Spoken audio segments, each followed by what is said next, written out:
Welcome to the Authorpreneur Podcast, where we talk to authors and business owners about how they are using books to market themselves and their businesses. I'm your host, Chris Green, and in each episode of the Authorpreneur Podcast, we talk to a successful author and business owner to see exactly how they are using their books and author status to grow their businesses and serve their customers. We'll talk about what's working, the benefits of becoming a published author, and we may even come up with some creative new marketing strategies. On this episode of the Authorpreneur Podcast, I talk with Torkil Færø, the author of The Pulse Cure, the revolutionary new way to balance stress, optimize health, and live longer. What if you could see the toll that overwork, too much sugar, and bad sleep really take on your system? What if you knew what boosts your energy and what zaps it, and when you are headed for burnout? What if you could feel more vitality and joy, have stronger willpower, and live longer? With the aid of your phone, smartwatch, or a wearable heart rate monitor and the Pulse Cure, you can. Whether you are healthy but want to take a proactive approach to your health, or exhausted and want your energy back, Dr. Færø's clear, upbeat guidance will help you to improve your sleep, discover the right type and level of exercise for you, find the best way for you to relax and find calm, and spot early signs of illness and disease. And of course, he also uses his book and author status to grow his business and help more people. I really think you're going to enjoy this episode. And make sure it's clean. And it's very free-flowing. Like, we'll talk about your book, and we'll talk about some of the benefits you get by being a published author and ways you're able to tie your book into your business kind of aspects. So, no, I'm glad Nick kind of connected us. Nick is becoming like this ultimate connector where he knows so many people, and he's really good at connecting them in the right way. So I'm glad Nick kind of put us together. So well, let's get right into it. Your book is coming out April 23rd, and this is your first book that you published? It's my first English speaking book. So I've made it's probably my fourth or fifth book altogether. I self-published two, and then one book called The Camera Cure that is a bestseller in Norway but hasn't been translated, and then this one is the first one to be translated into international languages. So it's sold to Denmark and Sweden and Poland and Netherlands, and then the UK and the US and so on.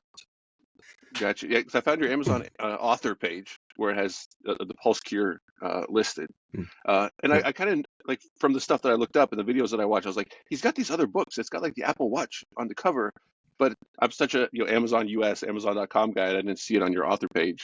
So I was like, I think he's been playing around with publishing different books.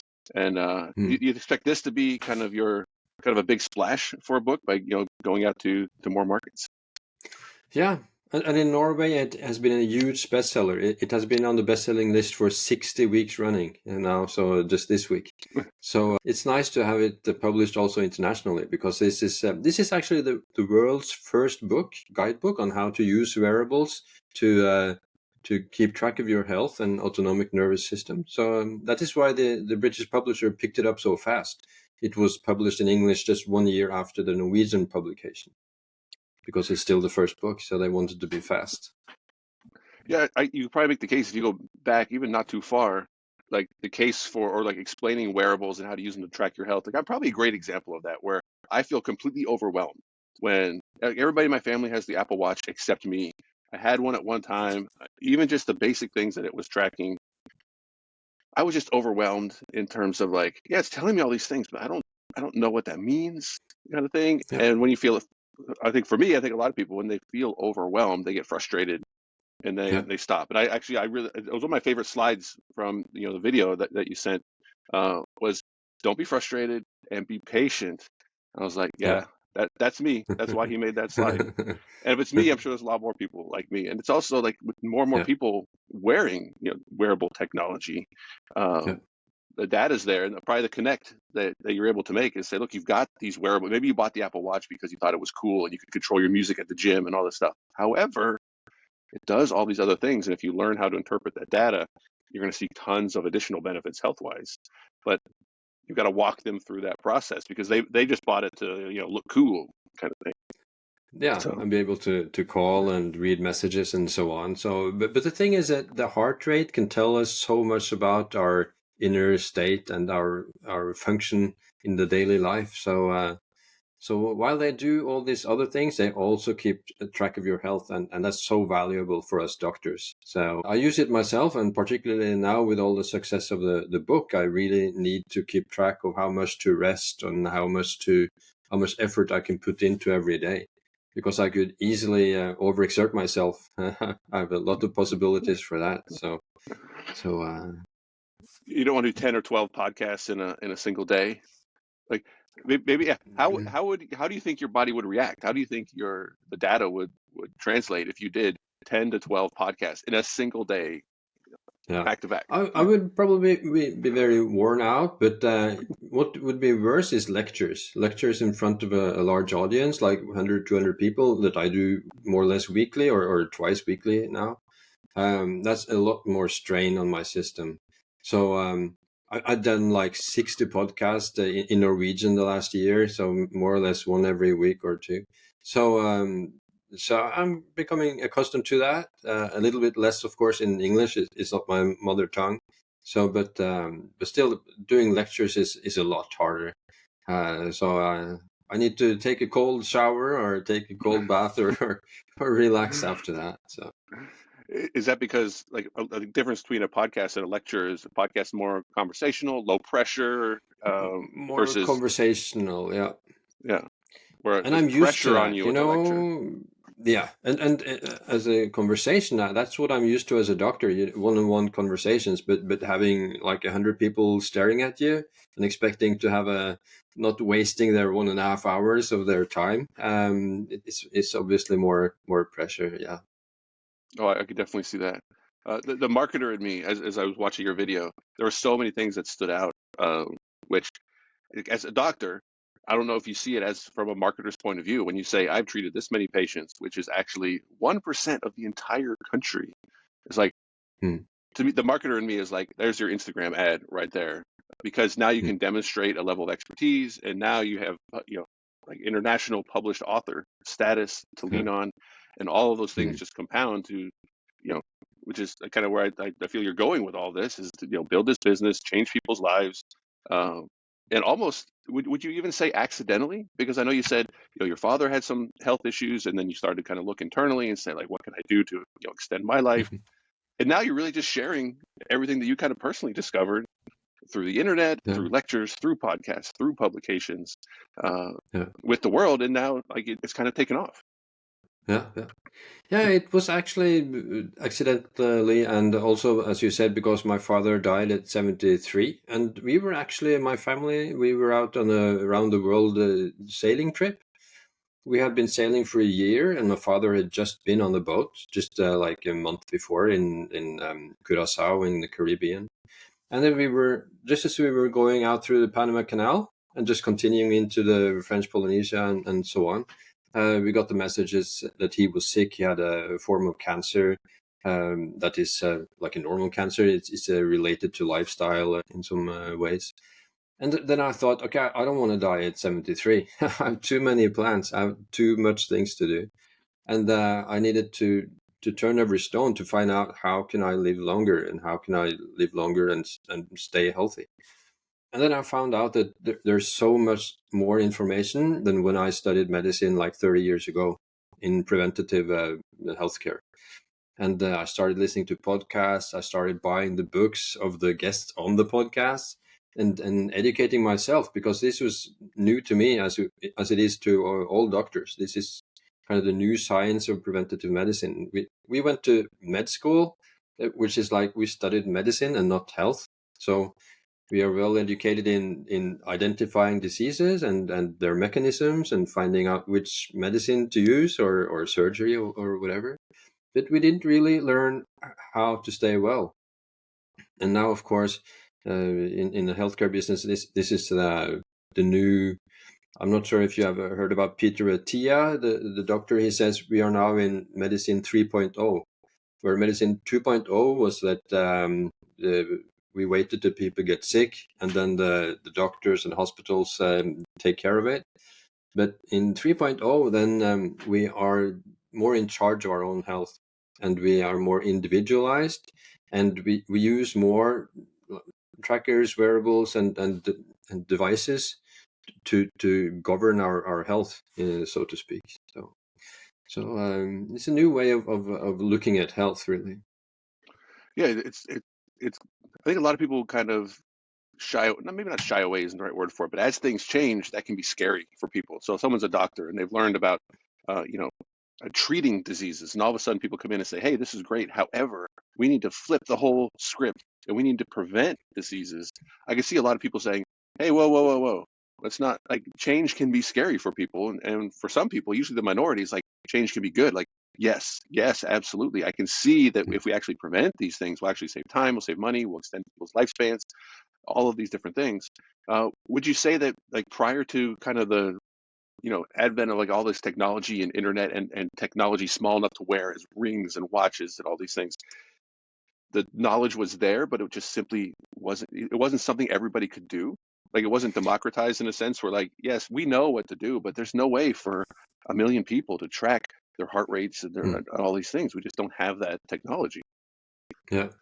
And probably we all knew what we should do, and we thought that maybe if you do everything right, you may get 2 more years of life, right? But you would spend 2 years getting those 2 years at the end, and then what would be why do that? Now we see that there's a lot more to gain. There's like a couple of decades of extra life you can get out of having a good lifestyle. There's a big American research showing that if you do more or less the same lifestyle changes that I'm talking about in the post-cure, you can actually live 24 years longer. So it's a quite different scenery than we thought. So but I see that a lot of people they think that okay, I just live the way I want to, and if I get sick, that's a doctor's responsibility to treat me. And now more and more people see that okay, I will be in charge of my own health, and with these devices we can actually do it. So, but you had Stuff a that ring there, or is that an Oura ring, or no, it's no? not. It's just Does it come a non it's a non it's a electronic regular ring? ring. It's my wedding ring. I used to wear a silver one, and then I got the silicone ones that are soft. All right, So all I right. started, but it does look like one of those Aura rings. I saw It those, does. and to me, it was like it's kind of like the first version or an early version of it. So like, let me wait because I've generally been like an early adopter. So like, new phone comes out, new this, and I get the first version, and then I'm super jealous and have like buyer's remorse when the second and third version comes out with better battery life, and now it has this, and now it has this. And I'm like, well, I can't just buy it again because I bought the early one. So now I'm kind of on the other side where I almost wait too long, where it's like it's good enough now. It's the fourth version of the ring. You can get one. I'm like, yeah, but what about the fifth one? And I just play games in my head of what to get. But your book and your is kind of like inspiring me to be like, I got to get it on this because this may be a good example because you said 24 years more Yeah, longer yeah. lifespan. I'm guessing you'd have to apply that to kind of a template of a person. Like if someone's already 85 and they start changing, they may not get another 24 years kind of thing. So I'm 45. Yeah. Um, my fitness is not anything to write home about, right? Like I should All be right. exercising more. I should be eating healthy, more healthy. I sleep pretty well. I would say I go to bed at a reasonable time. I generally am able to sleep as long as my body wants to sleep. Mm. So if I started, so the question out of this is if someone like me starts doing like paying attention to these things and making some small changes, first is how long will I have to make those changes? Like how long do I have to be Mm. patient? So what do I have to put in? What do I have to give for some kind of expected reward? How much longer will I expect to live? And if you can kind of compare those two numbers, Mm. then I Yeah. think that could get a lot of people's attention instead of like put into get to, yeah, well, what's it washed kind of thing versus Mm. different numbers. These numbers are from a large American study on more than 700,000 veterans. And they have followed them for 11 years. So it's a really, really big study. And they identified 8 different lifestyle habits that would give them 24 years extra for men and 21 years extra for women. If they had this lifestyle at 40, then more or less at your age. If they adopted the lifestyle at 60, they would still get like 16 years more. So the percentage of extra healthy living years is actually larger the older you get. So which is opposite of what we used to think. That we used to think that, okay, if you're 70, why bother anything? You drink as much and eat as much as you want. It doesn't matter anymore. But now we see it's exactly the opposite. And those lifestyle changes, that is to be physically active. And I don't think you have to be too much active. You don't have to train and sweat and be really, really pushing it. And then good, healthy nutrition, real food, not too much ultra-processed food, not too much sugars and stuff. And it was also that you are not too much stressed, that you have a low level of stress. And what more, not smoking, being social, having a good relations is important. And then also for the US, it was also important not to be taking opioids. But that is kind of more a US problem, more than of course, it's also a problem in Norway and Europe, but it seems to have been more of an epidemic in the States. Yeah, so, that's such a crazy, the whole opioid thing in the US. Yeah. So a question for you, because I know you talked about like obvious stresses, in your video. And good sleep, good sleep also, I forgot, good sleep also. Well, let me give you my, what I perceive as good sleep, and you tell me if I'm right or wrong about this, because I tend to go to bed generally around the same time, like especially when I'm feeling tired. I'm like, okay, it's time to go to bed. And thankfully, with my kids' schedules, and my son's able to drive, and we homeschooled for a long time, I was generally able to sleep as long as my body wanted rest, and I would rarely sleep like super late. I would generally get up similar time. But it was not, I wouldn't say it was incredibly intentional. It was just kind of convenient. Is there more that someone could do to ensure that they're getting rest? And I never tracked anything. No, REM sleep tracker. And you wake up and you feel rested. When you wake up, you feel good, ready for the day. I generally feel good in the sense of I'm awake and I'm like, yeah, I want to get up. I don't have this desire to go back to bed or anything. Which growing up, like, especially like maybe my 20s, where it's like, oh, I don't want to get up. Oh, my bed is so comfortable. I want to stay here. If I had the choice, I would not get out of bed. But it's work responsibilities. It's the only reason I would get up. Where now it's like I'm awake. I want to get up. But that's definitely changed over with age. Not necessarily something I've done intentionally. That's a sign that your sleep is good. But what these wearables also track, they track how long you sleep, and they track the sleep phases. But they also track how restorative is the sleep. How is your heart rate during sleep? So you may, for example, if you eat a late meal, I found out by the trackers, and people have found out that if you eat closer to 4 hours before you go to bed, that will affect your sleep and reduce the quality. Also, if you drink alcohol before going to bed, it will reduce the sleep. Even though you sleep at the same hours, it will not be as restorative. So this is what the trackers can do for you, to identify that, okay, some foods you shouldn't eat before bed, and of course alcohol is for a lot of people, is a big shock to see the effect of alcohol, because I used to use alcohol as to calm me down in the evening. I thought this is very helpful for me to go to sleep. But now when I see the results, they're staring in my face in the morning, then I see that that's a really, really bad habit. So I had to quit that, actually. So there's also this aspect of sleep, how your heart rate is during sleep, and of course you're asleep, so there's no way to find out without these devices. But that you feel rested and ready for the day, that's a good sign. I would think you have a good sleep, and in particular that you go to bed at the same time. That's very important. Then your mind is prepared to go fast asleep and to go fast into the brain waves, and that it needs to get enough REM sleep and deep sleep and so on. Yeah, so would this be one of the reasons why you're such an advocate for technology and wearables? Because if we lived in a world where we didn't have these things, right? Like actually not that long ago, a trained physician could go in and watch someone sleep and be like, yeah, it looks like they're getting, visually, it looks like they're getting good sleep, but only now because of technology, things we can like stuff that's generally imperceptible. We're able to see things and be like, whoa, there's actually room for improvement here.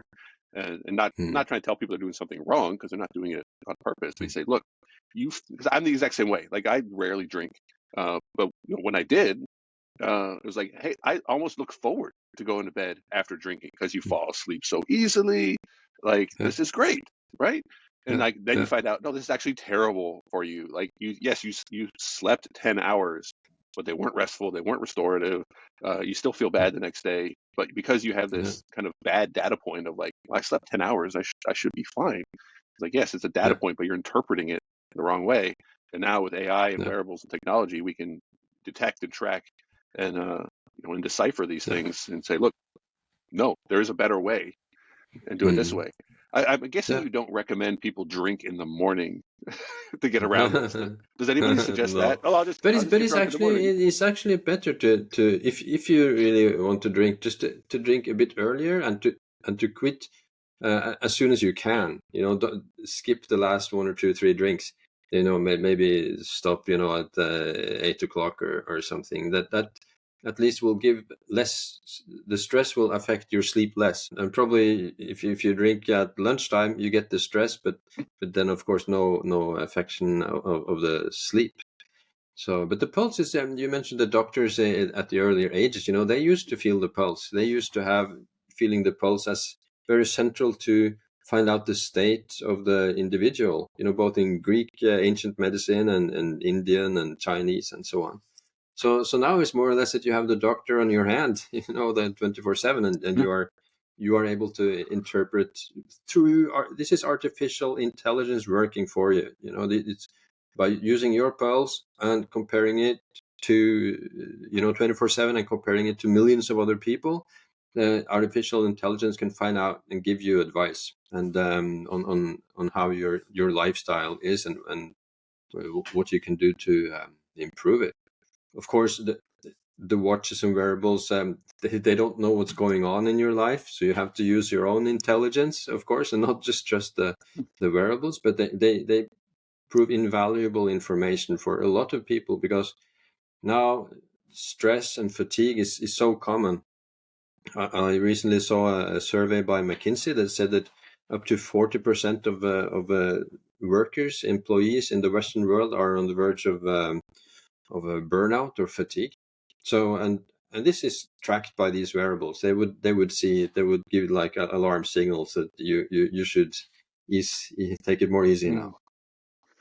Do you think there's a future where like a company would even like issue wearables, not for like, you know, like bad tracking, but to say, hey, whoa, like have almost like an on-call like health professional to say, hey, looking at the entire across the workforce, stress levels are really high, and we are at risk for a high percentage of burnout from our employees. What can we do to address that now? What can we do to prevent that? Like, kind of see these signals that maybe the employees don't even realize, Mm. kind of they're going through. Is that kind of a future that you see, we could get into? Yeah, I think it's actually a near future. Because this technology is already here, people have the devices, they have the gadgets. They just don't know exactly how to use it. Especially like in Norway, I think 80% of the population have smartwatches, and this is where the business, this is good for the employee and for the employer. It's a win-win situation that you feel better, you have a better wellness, you have a better health, less sick days, less symptoms, and that makes your performance better. That is good for the employer as well. So it's a win-win situation. So I get a lot of the lectures I do more or less weekly. It's for companies that have somebody in the company has read the book and see that, okay, this is gold for our company. If we can get our employees to live a bit more in this way, it's better for both the person and our bottom line. Do you find that like the culture in Norway would be accepting to that? Like if a company said, "Hey guys, we're going to issue all this technology device. We want you to wear it. We're going to track it, and then we're going to make recommendations."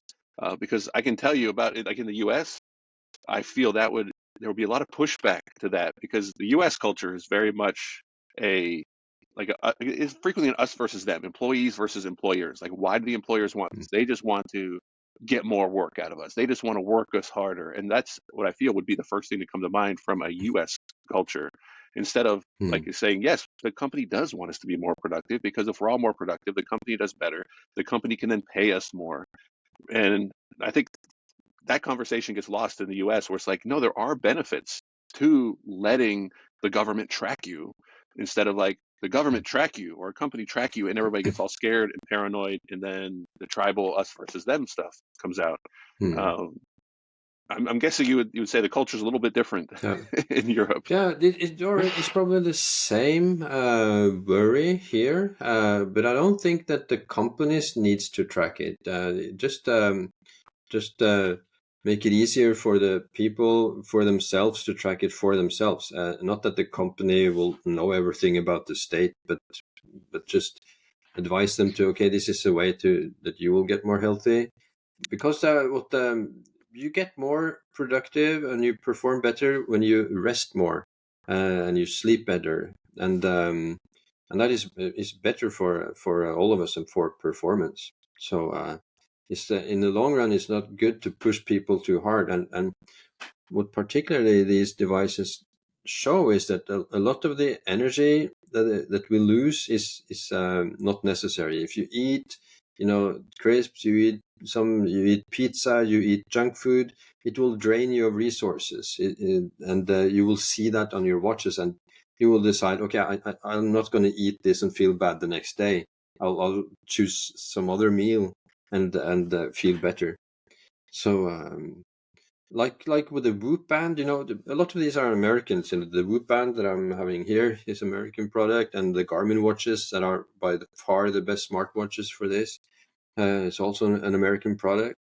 And the Whoop says that, for example, when they start wearing the Whoop, people reduce their alcohol by large amounts, like 2/3 of their consumption, just really going down, because they see the physiological price of alcohol. So then they get more picky about when to drink. So that's because a lot of these stressors, you wouldn't think that it's a stressor. You wouldn't know unless you see the results from your trackers. So is that maybe one of the biggest selling points of saying, look, start using a tracker, use this wearable device, because it will help you identify these hidden stressors that you will probably never detect otherwise, especially if you have misconceptions about, like, well, alcohol helps me sleep. Like, you actually like believe that, like, internally. Like, yes, I know you believe that. However, I can now show you through data that no, it's actually causing you to have poor sleep, which is affecting these other parts of your life. And almost give them like a simple kind of walkthrough, be like, look, here's the things that you can track. Here's how to decipher this data. Let's do one thing at a time, instead of saying, look, no more drinking. Say, look, we're not saying no more drinking, but we're saying no more drinking this much at this time. And you can track it yourself. I kind of like how you phrase that, almost like empowering people to manage their own health, instead of like handing it over to a company and saying the company will tell me all these things. Like, no, the company's going to say, look, we will pay you money. We'll buy the equipment for you. We will give you training so that you can empower yourself. Because, yes, as a company, we will benefit by you being more rested, more productive, and you will benefit personally by being well rested and more productive, and all these other things. And getting people to kind of see that I found that by trying to point things out and improve things, a lot of times it's interpreted as you're pointing out problems, or you're saying you're doing something wrong, or you need to change, and people get defensive. Like, oh, you don't tell me I'm doing something wrong. But if it can be presented in the right way, of like, oh, I didn't realize I was doing something wrong. And actually, I read a book about how to get people to change, and it was a lot of interesting things in there, of kind of psychological tricks to get people to change, to use less power on their power bill.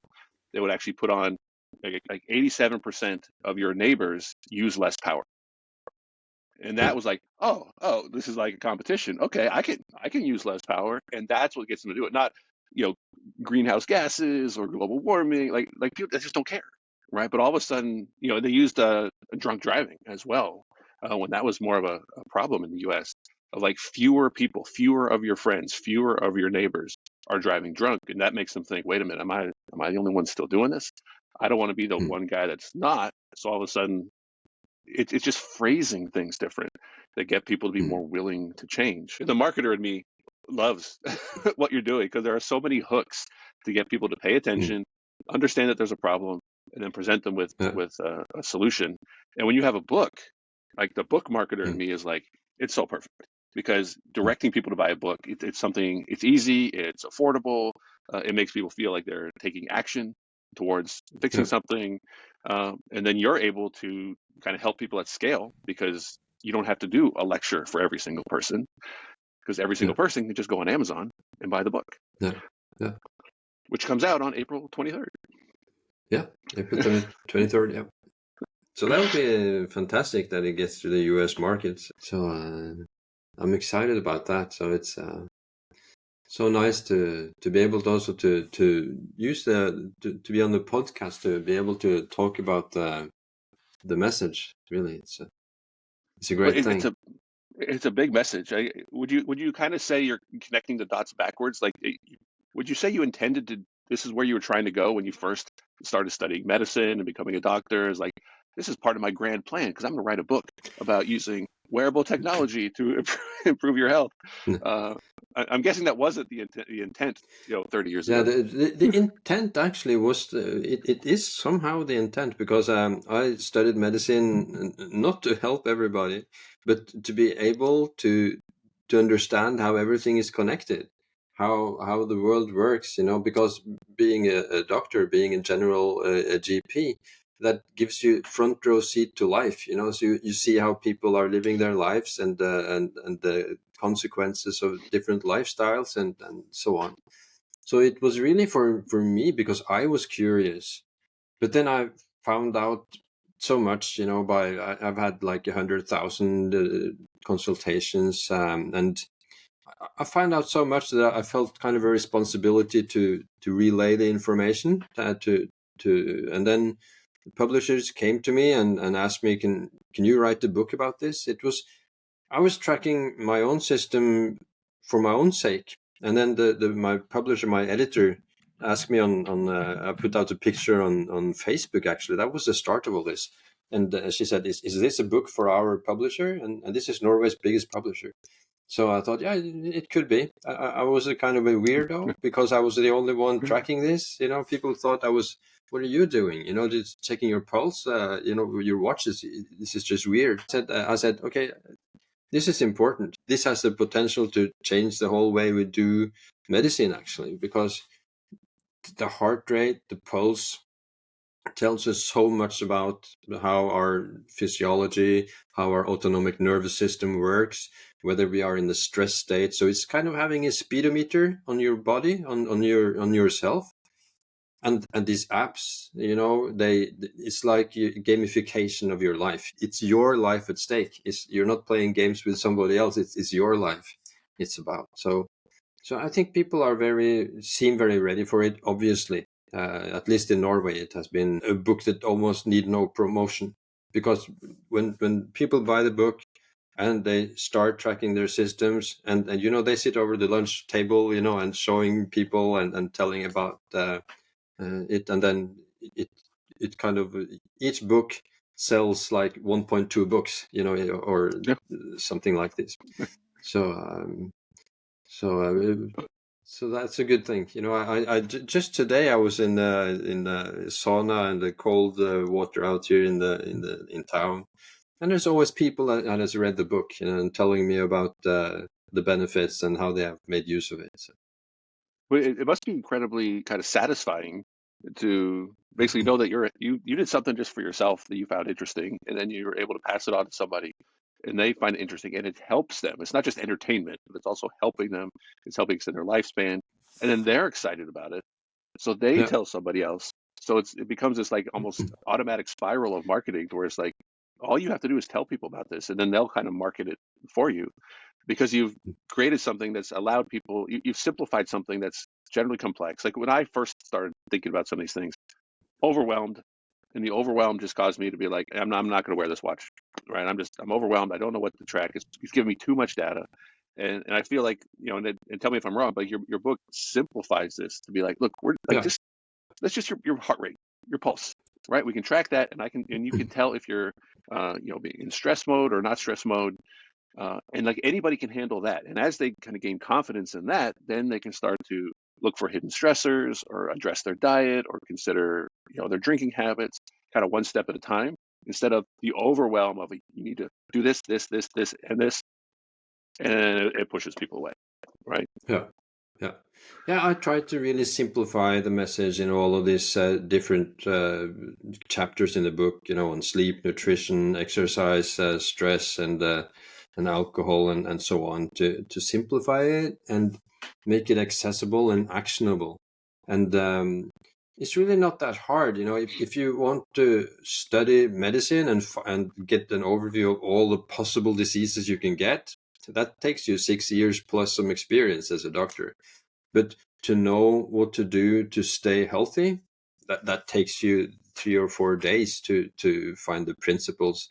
And then the thing is to follow through and do it. And then, of course, when you see the results on your watch or your rings and so on, then it's so much more motivating to do it. When you see the results, it's Sure. not just a theory and an idea. It's tangible. You can see it as you go. Yeah.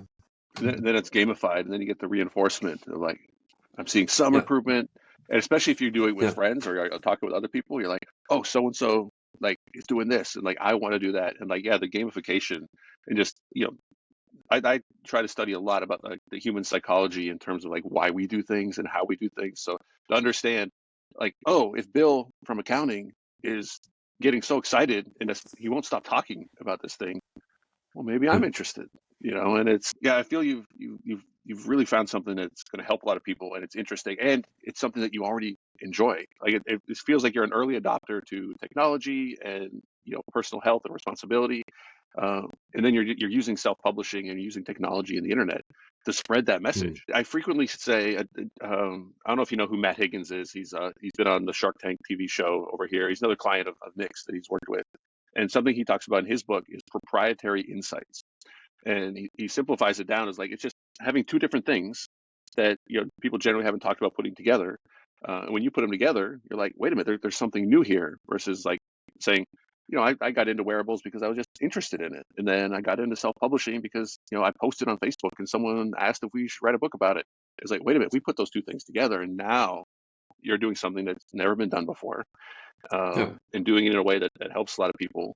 And it was always there, right? Like the ability was there to self-publish about, you can self-publish about anything you want.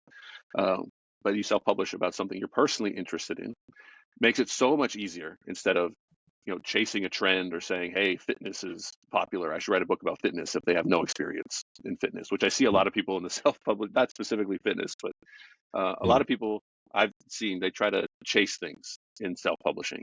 And when I always suggest to them is like, no, write about something you know about, you're good at, you have passion behind, because then you're going to actually care about it, instead of publishing something you don't actually care about, but you just thought would be popular. You just did it to try to make money.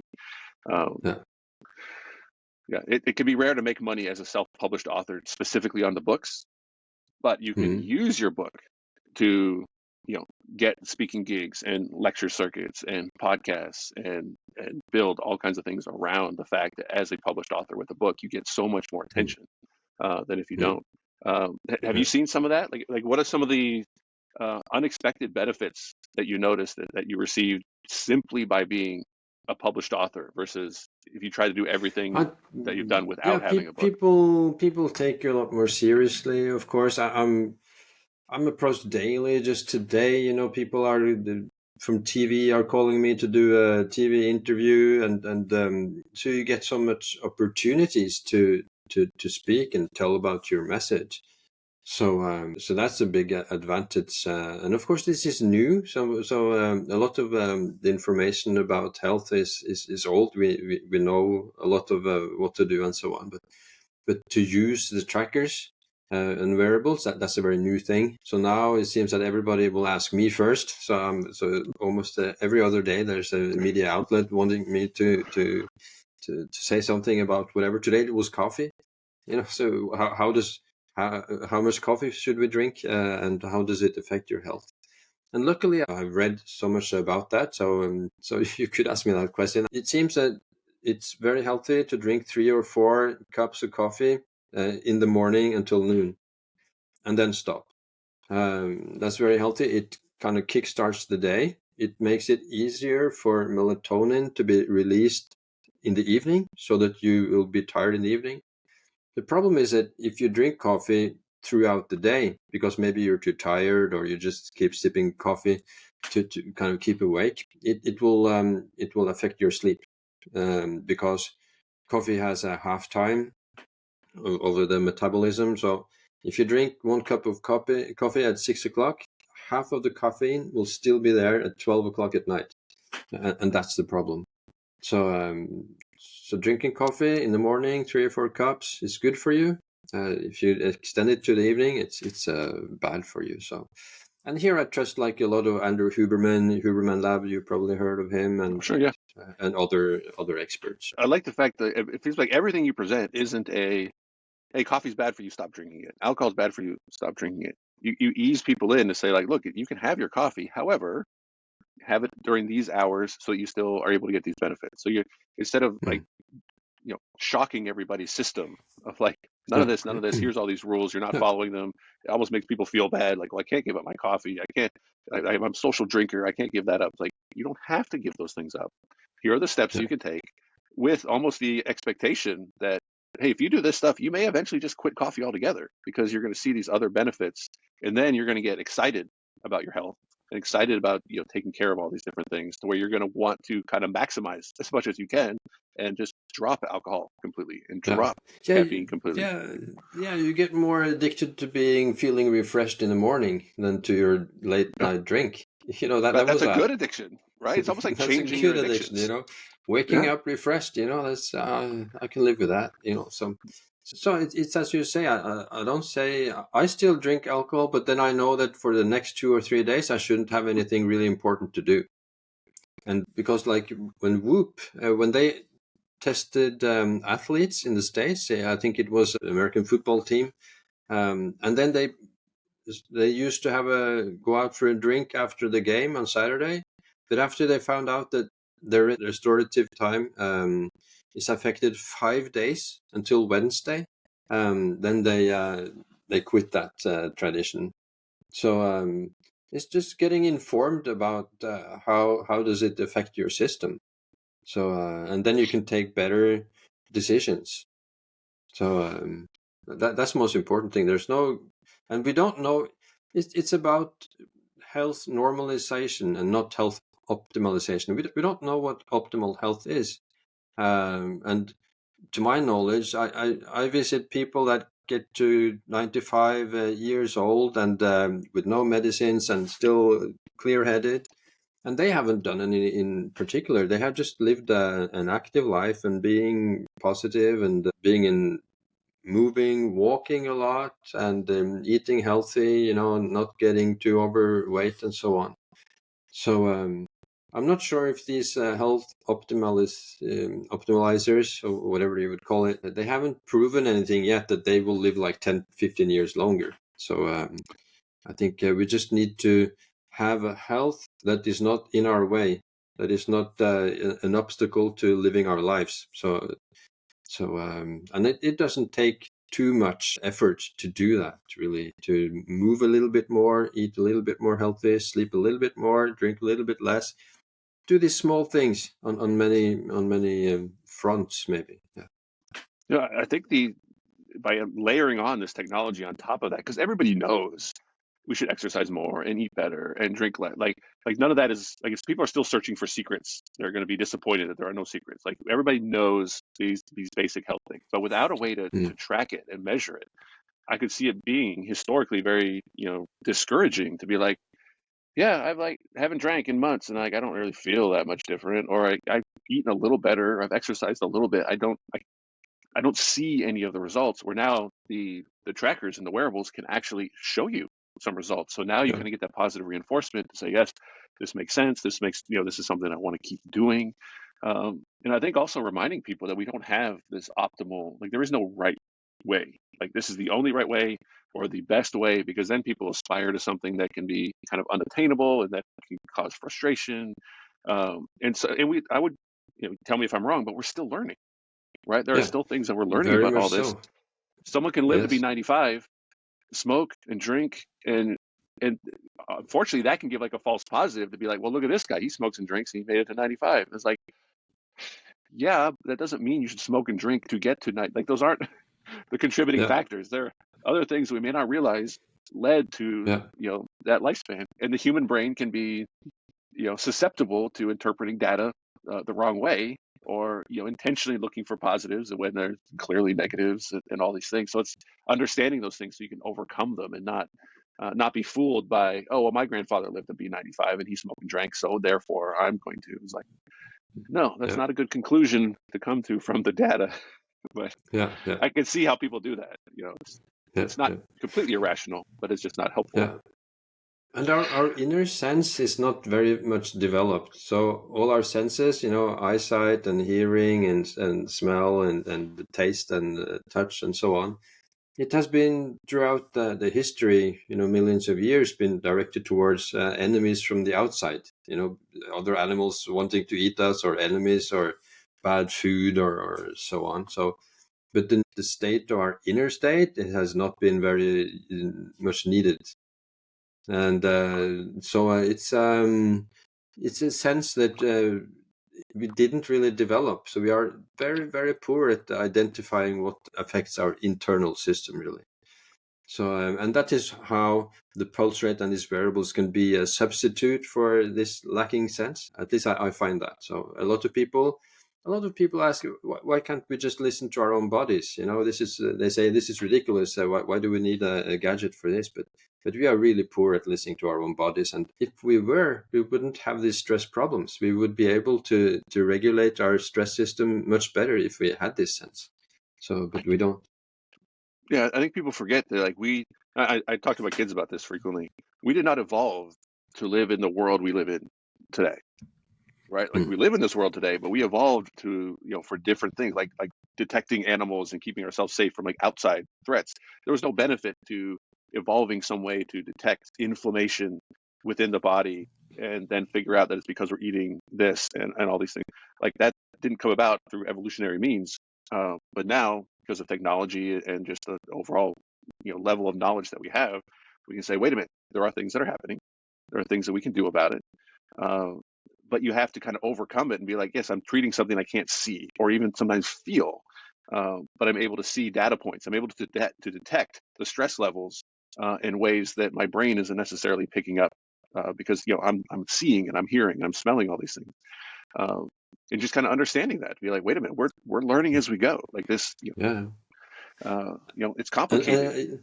Yeah, and I've been in contact, of course, with many people who think that, okay, I can feel my own body. I'm very good at this. I've been meditating and breathing and doing yoga and so on. But I haven't met anybody who has not gotten their surprises about what affects their system. So it pretty much comes as a surprise. And it's you get curious about your own function. You get playful. You want to try this and see what happens, and try this and see what happens.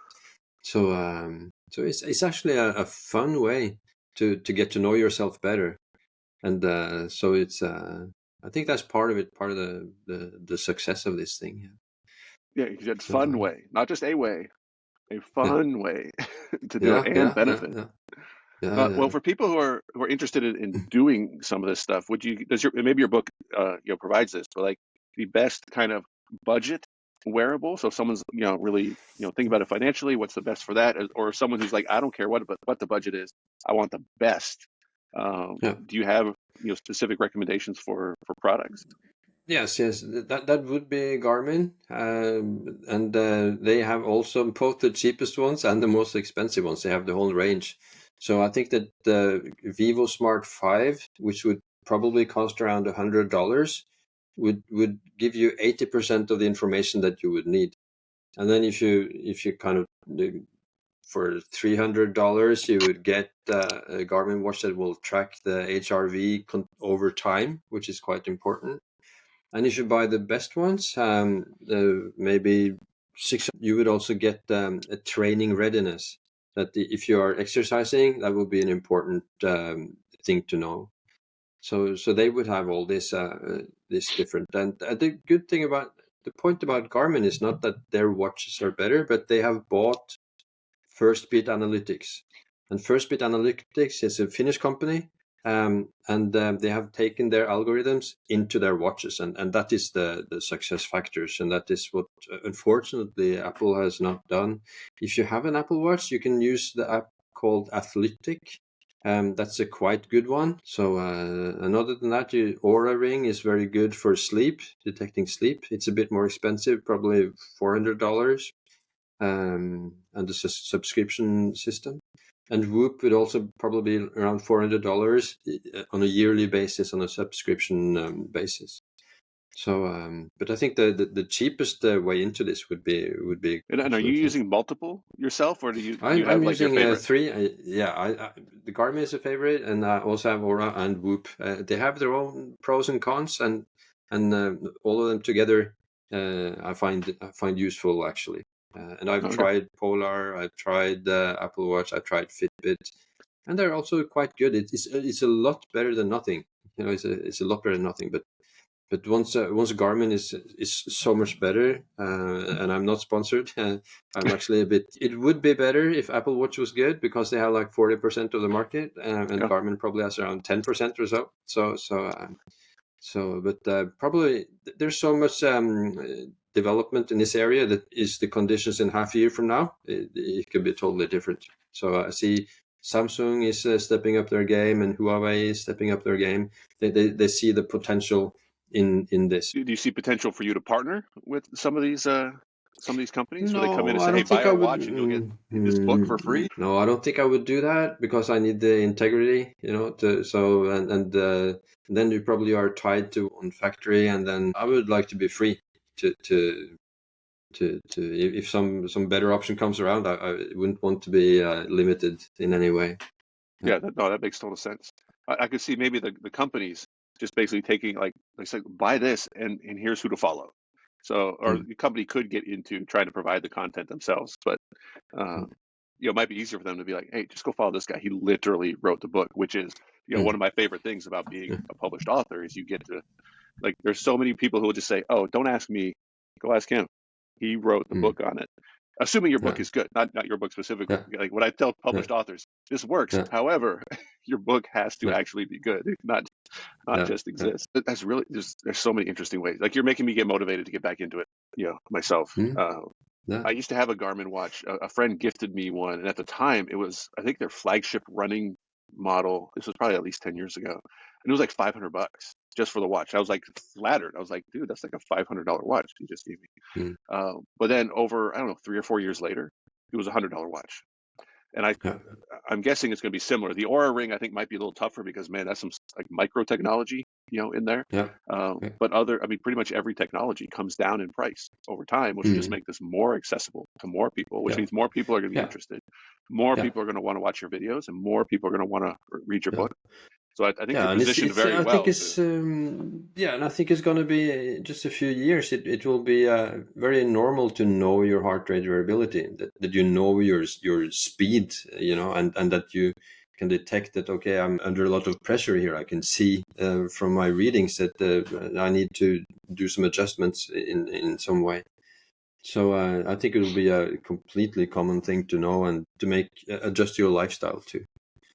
Well, it must be at least a little bit satisfying to kind of feel like you kind of ushered in, maybe not completely you by yourself, but we're like kind of a part of ushering in kind of a new era of just human health, like the 3.0 that you're describing, of preventative instead of restorative, or like just, hey, come in when you're sick versus like, do these things and you won't get sick, kind of thing. And people will be able to look back at it. It's of course very satisfying, and I feel like in the last year, then I've done more use for myself than in the 25 years before that. So it's of course when I have the time to think about it, because for me it's like being in a tornado with all the attention. You're used to, as a doctor, to be one-on-one with like 25 patients every day. And then suddenly you're in the limelight, and you're in debates on the national TV, on the direct TV, and so on.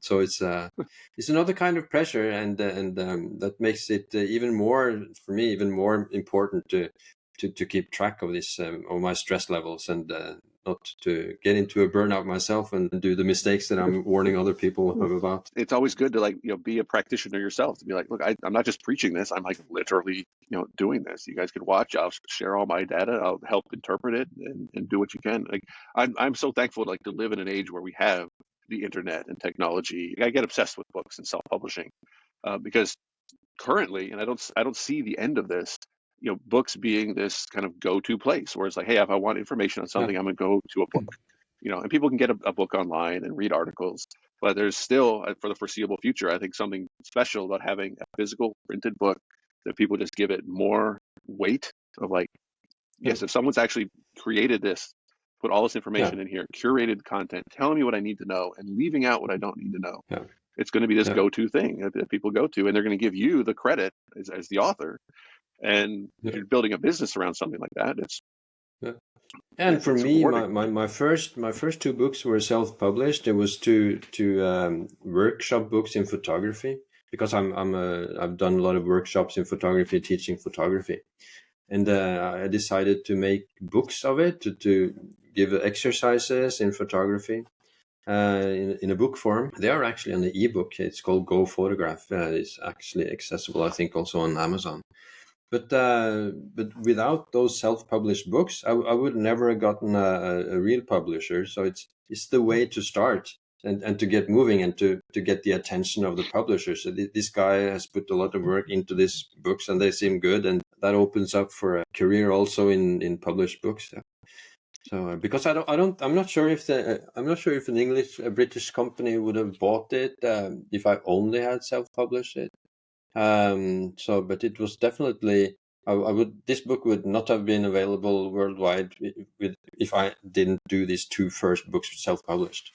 So that was a good investment. It's something I frequently tell people, because I end up talking to a lot of people who think that luck is like this bigger factor than it is, and like, oh well, so and so just got lucky, and like I wish I could get lucky. And it's like I would say that luck is part of it, whether it's a traditional definition of the word luck versus, hey, if you keep doing things, something good could happen, right? If you keep publishing something, if you keep putting out self-published content, maybe your first one wasn't as good, it keeps getting better, you learn how to sell your own books, you learn how to market yourself.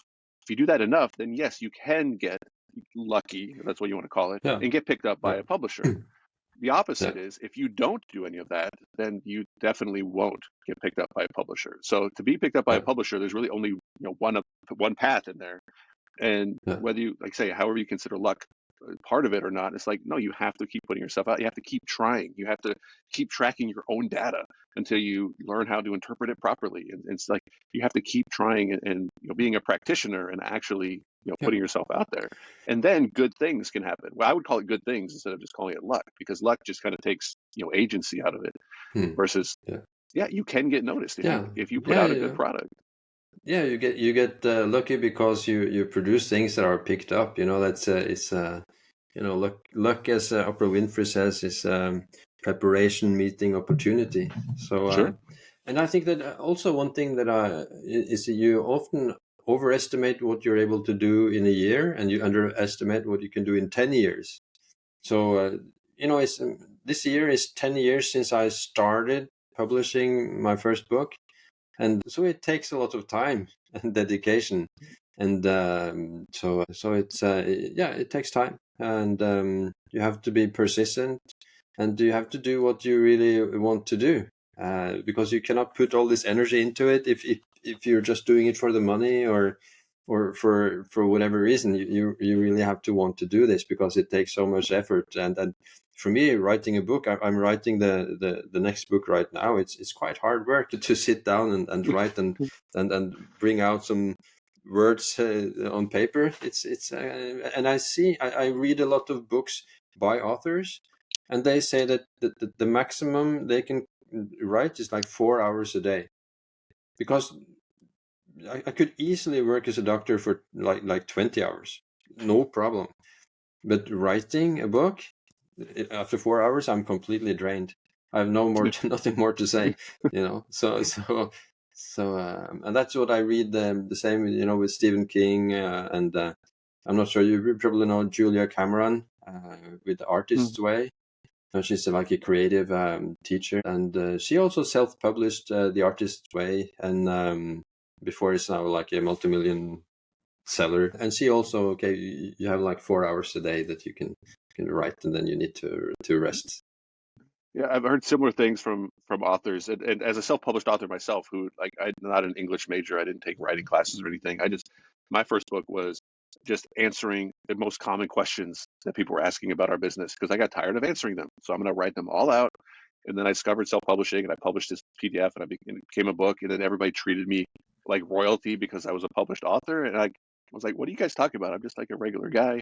But I certainly, as a marketer, noticed that, wait a minute, people are treating all published authors special. I'm getting invited to speak at events and all these things. So you see these things, then you talk to other authors, and they're like, it's similar.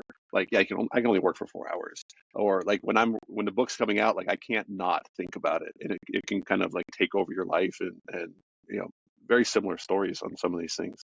But you have to go through it, and you end up. I mean, like I'll ask you, how much do you pay yourself per hour to write your book, right? Like we don't get paid to write it, and it might not work. And that keeps so many people, in my opinion, from publishing. They're like, oh, I can't put that much time and effort into something that I don't have a guarantee is going to turn into a bestseller or be a valuable part of my business or be able to use for marketing. I was like, well, you got to trust yourself. You got to trust the process and be like, and put it out there. And yes, you're right. It might not work, but you're going to learn something. You're going to learn what the market doesn't want at a minimum if nobody wants your book. But you'll know how to self-publish, which in my opinion is a very valuable skill that not as many people realize is available to them. And then, you put yourself in the position by having a book to get picked up by a publisher or whatever it might be. So I am such a self-published book marketer. I love talking to people about like giving your Kindle version away for free and like using it for lead magnets and all these different things. But you're doing a traditional published route, so you'll have a little less control over some of these things. I trust you're going to put it out on Kindle as well before the launch date. Yeah, the book is already out on Kindle because I only see the paperback. The English, the UK version was released the 4th of January. Okay, I'm on .com. I don't see it yet. Yeah, so it's possible to buy the Kindle version, and the audiobook is already available as we speak now in February. But the paperback for the US markets will be in the 23rd of April. No, I expect it to be a big hit. There are so many things you could do with it. I'd be happy to send you just some ideas. You can set up individual Amazon links for multiple products, right? So I mean, it might not make perfect sense because you said you're not trying to tie yourself to one manufacturer or of watches or anything, but you could have on your site a budget package and a premium, or even your personal. I wear all three of these, and with a single Amazon link, it adds your book, the Garmin watch, the Whoop band, and the Oura ring. It'll add them all to their cart to make it simple, and you can have different packages like that. There are some kind of interesting ways you can use Amazon's URL system. All right. Yeah, interesting. Yeah. Yeah. Like I said, I mean, it's a simple. Once you know how to format the URL, you can add any products that you want, as well as like multiple books. Because like I love Nick's book, right, The Rise of the Reader, where I'm sure he thought, like, do I really need to write this to teach people how to implement books? And I'm like, that's the perfect book because that book complements every other book. You buy the Pulse. That is new. Yeah, and that is new. I haven't read The Rise of the Reader, but I've heard him talk about it, and I think that there are ways to read a book that makes it stick more into your brain. And that is what I try to do. I use a marker pen. If there's something interesting in the book, I have my own notebook that I write the best parts. It takes some time. So the best books takes really a long time to read because I take notes. And after I've taken notes from a small notebook that I always have in my pocket, when this small notebook is full, I copy it into a large, standard size book. To really try to really glue it into my brain. So as I understood, this book, the Rise of the Reader, was also how to read books, isn't it? Yeah. It's about just being intentional, and because if you read books unintentionally and you don't focus and you try to read really fast, it's of no use. You don't remember anything. So it's a process of trying to identify the best books and to have as much of that book still in your brain, years afterwards. So that's to actually implement it, to actually say, wait a minute, I've been seeing this the wrong way, and this is a better way to see it. And like to retrain your brain, it's harder than people think. Just to say, look, I'm just going to adopt a new way of thinking. It was like, that's harder than you think. Just change the way that you've always thought about something. But it certainly is possible. And Nick gives some great tips in there. I frequently talk to people, they talk about their book, and I'm like, you guys should bundle your books so that they get your book, and then they can also learn the best tips to actually implement what's in the book. And I think Nick should have like a whole page on his site, the bundled books. Here, buy the Pulse Cure and get Rise of the Reader on. I mean, you actually could do that.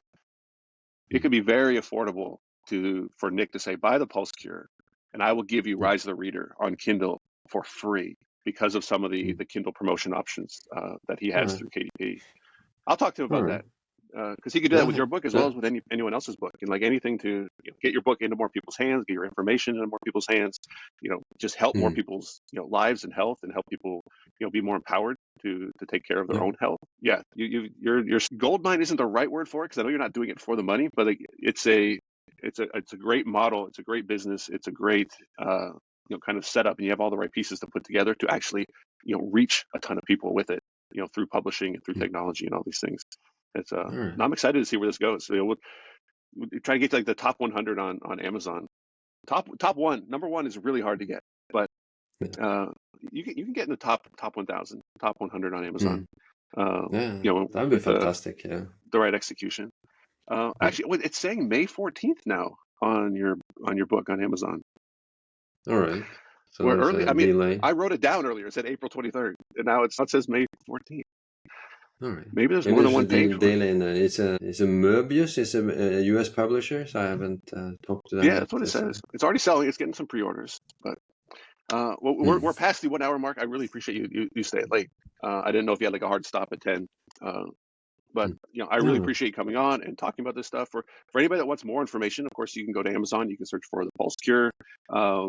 Any other best place for people to go that want to learn more information about you and your book? That would be the lecture that you saw is available on the Pulse Cure, and the pulsecure.com will also quite soon be a social website where you can post your questions, and there's a blog there, and there's some videos there, and so on. So it will be a informative website that we will build. We have it in Norwegian with 4,000 paying members, and we will also make an English one. So it will be a lot of information there to see as well.